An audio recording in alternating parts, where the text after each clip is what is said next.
Hey y'all, welcome to another episode of Eatin Good in the Woods Campground Reviews. Well. Once again, we're going to take a look at the often overlooked park, the county park. Today, we're going to be at Clay County Recreation Park and Campground in beautiful Hayesville, North Carolina. So y'all follow me. I'll show you around.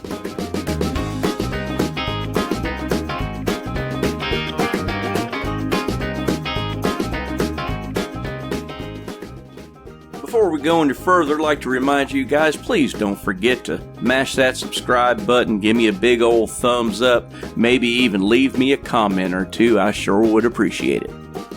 Wanted to tell you guys about this great app too, RV Parky. What a wonderful app to go find campgrounds all over this great country of ours. And it's absolutely free. Check your Play Store. You know, I just want to start this video out by saying a little something. I've been getting an awful lot of really nice comments on my videos here lately, and I just wanted to tell you, keep it up, it's doing wonders for my ego. No, I'm kidding. It is absolutely wonderful, and it sure warms this old man's heart. So about this recreation park and campground. Well, first of all, it's split into three sections. There's a tent-only section that's lakeside. Then there's Gibson Cove, which is lakeside and lake view that can be reserved for the day or the week or what have you. And then there's another section of this campground that is for seasonal people only. Now that's where we're going to start this video, and I'm going to read to you a little bit about what it takes to get a seasonal campsite. So there is a process on how to get a seasonal campsite through Clay County. It's pretty involved, so I'm going to read you directly from their website. Clay County will be holding a lottery for the 24 camping season for Clay County Recreation Park Campground and Gibson Cove Campground. The lottery will take place at the Clay County Courthouse, located at 261 Courthouse Drive, Hayesville, North Carolina, in the multi-purpose room on October 7th, 2023 at 10 a.m. The process for this lottery is listed below. 1. In order to participate in the lottery, a participant must have the current RV vehicle registration portion of the lottery application filled out at the time the lottery application is submitted. Participants can only enter the lottery drawing once. Number 2. The registered RV owner does not have to be present at the lottery to participate. However, he or she must designate someone to be present and provide the designee with the registration documents. Number 3. A Clay County representative will randomly draw one lottery applicant form, and that applicant or designee will have 5 minutes to pick the seasonal site for that camping season. Once applicant has selected their seasonal camping site, a contract will need to be signed and the first and last month's rent to be paid at that time. If payment is not received at that time, then the site selected will be put back into the lottery. The drawing will continue until all seasonal sites are accounted for or until the last lottery application is selected. After all seasonal sites are accounted for, the Clay County representative will continue randomly drawing one lottery application until all applications have been drawn. These drawings will constitute the waiting list. In the event that the seasonal site becomes available during the season, the waiting list will be used to determine who occupies the site. Number 4. Annual lottery records will be maintained by Clay County, and these records will include RV registration name and site selected. This will prevent the swapping of sites or selling of sites, which is strictly forbidden. If swapping or selling sites does occur, the campers involved will be removed from the campground and not allowed to participate in the lottery for 1 year. Now, if memory serves me, it's $500 a month for Lakeside Campsite and $450 a month for Lake View Campsite. That includes your water and electricity. So I know y'all are probably thinking, well, water and electricity is great, but what do we do with, well, you know.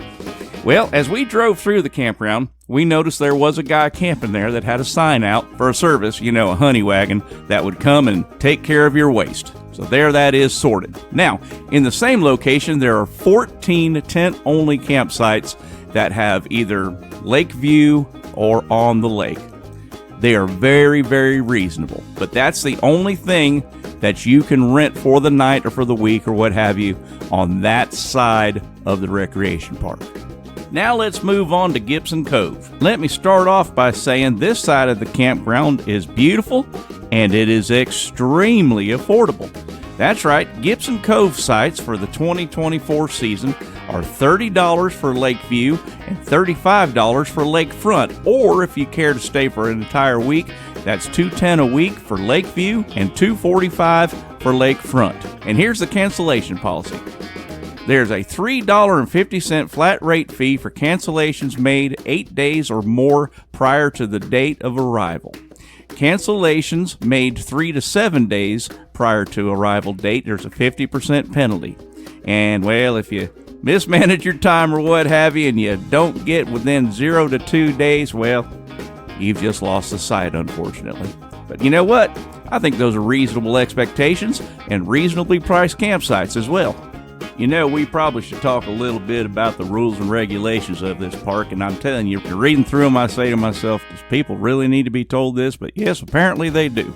So here are the general rules and regulations. As always, pets must be kept on a leash at all times.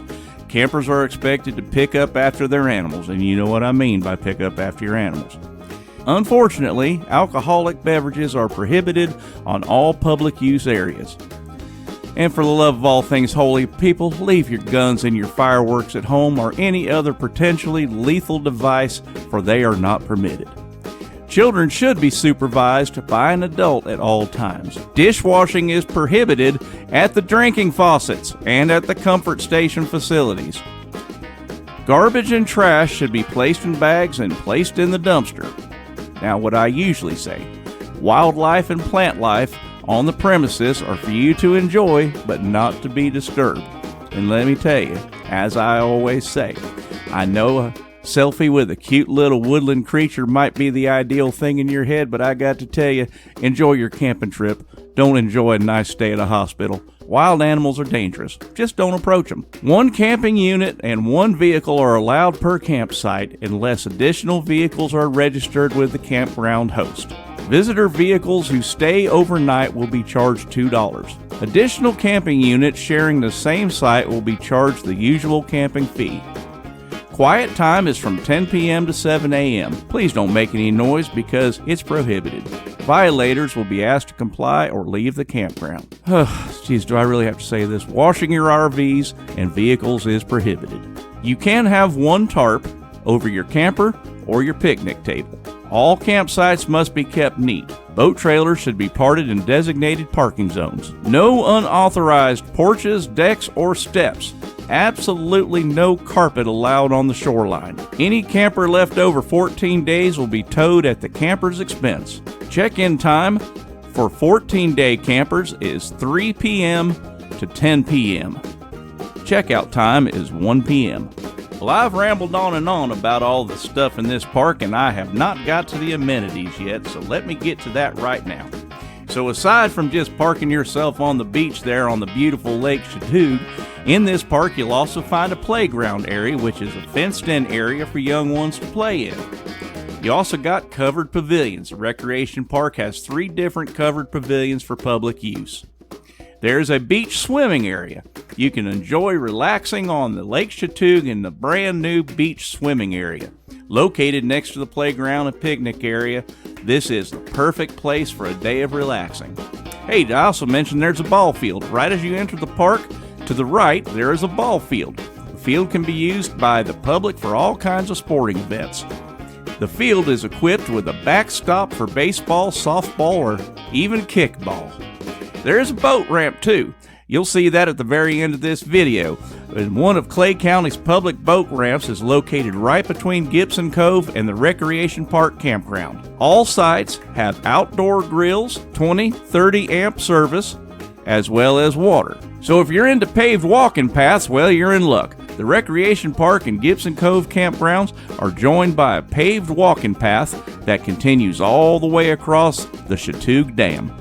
Whether you're out for a leisurely stroll or just getting your daily exercise, the views don't get much better than this. Well, I think that's about going to do it for this episode of Eatin Good in the Woods Campground Reviews. Listen, I got to tell you, this year's a beautiful park, and I don't know why people don't think to look for county parks. County parks are absolutely wonderful, and they're usually a bargain. So listen, until we see each other again, y'all go out and be nice to one another. I sure love y'all, and God bless you. Bye-bye.